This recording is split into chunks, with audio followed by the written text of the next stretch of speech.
Episode 44. Even Julia seemed to be impressed. She had let her cigarette go out and was listening intently. O'Brien went on. You will have heard rumors of the existence of the Brotherhood. No doubt you have formed your own picture of it. You have imagined probably a huge underworld of conspirators meeting secretly in cellars, scribbling messages on walls, recognizing one another by code words or by special movements of the hand. Nothing of the kind exists.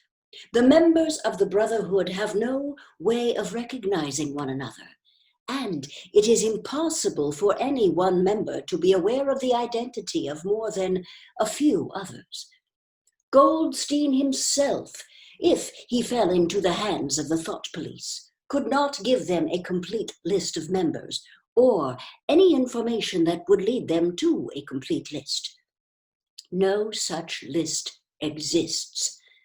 The Brotherhood cannot be wiped out because it is not an organization in the ordinary sense. Nothing holds it together except an idea which is indestructible. You will never have anything to sustain you except the idea. You will get no comradeship and no encouragement. When finally you are caught, you will get no help. We never help our members. At most, when it is absolutely necessary that someone should be silenced, we are occasionally able to smuggle a razor blade into a prisoner's cell. You will have to get used to living without results and without hope. You will work for a while. You will be caught. You will confess, and then you will die. These are the only results that you will ever see. There is no possibility that any perceptible change will happen within our own lifetime.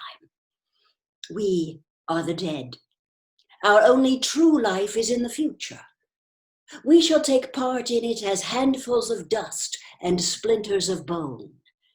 But how far away that future may be, there is no knowing.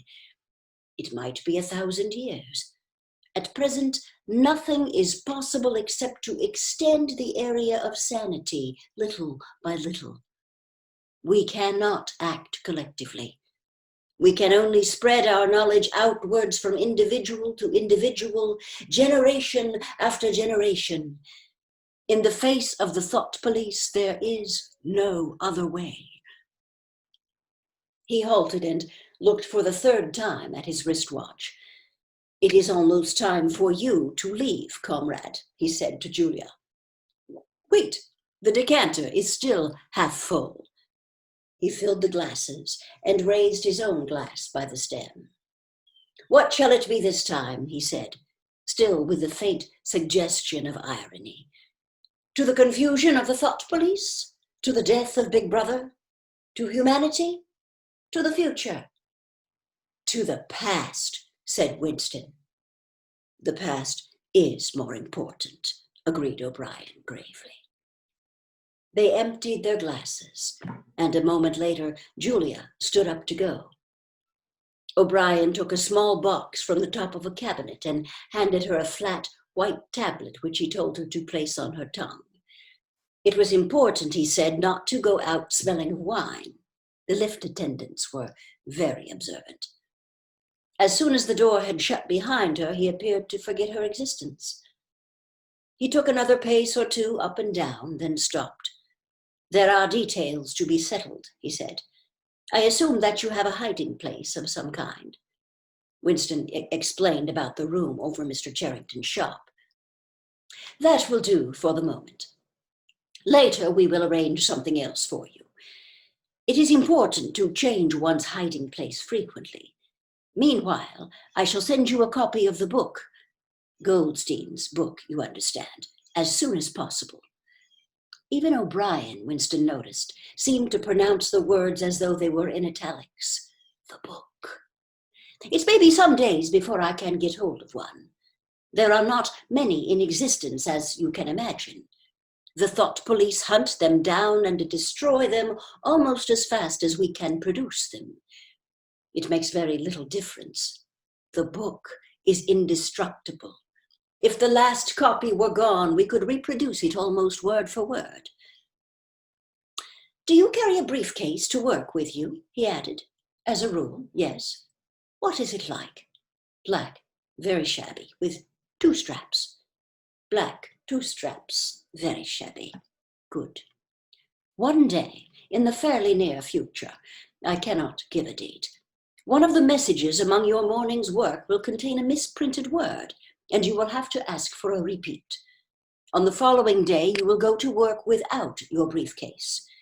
At some time during the day, in the street, a man will touch you on the arm and say, I think you have dropped your briefcase.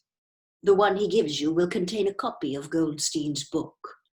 You will return it within 14 days. They were silent for a moment. There are a couple of minutes before you need to go, said O'Brien.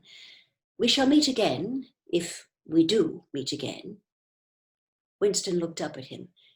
In the place where there is no darkness, he said, hesitantly. O'Brien nodded without appearance of surprise. In the place where there is no darkness, he said, as though he had recognized the allusion. And in the meantime, is there anything that you wish to say before you leave? Any message? Any question? Winston thought. There did not seem to be any further question that he wanted to ask. Still less did he feel any impulse to utter high-sounding generalities.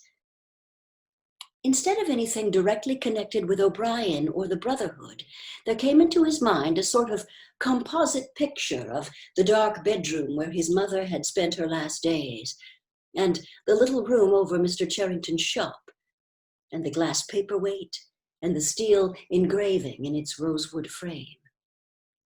Almost at random, he said, Did you ever happen to hear an old rhyme that begins, Oranges and lemons say the bells of St. Clement's? Again, O'Brien nodded.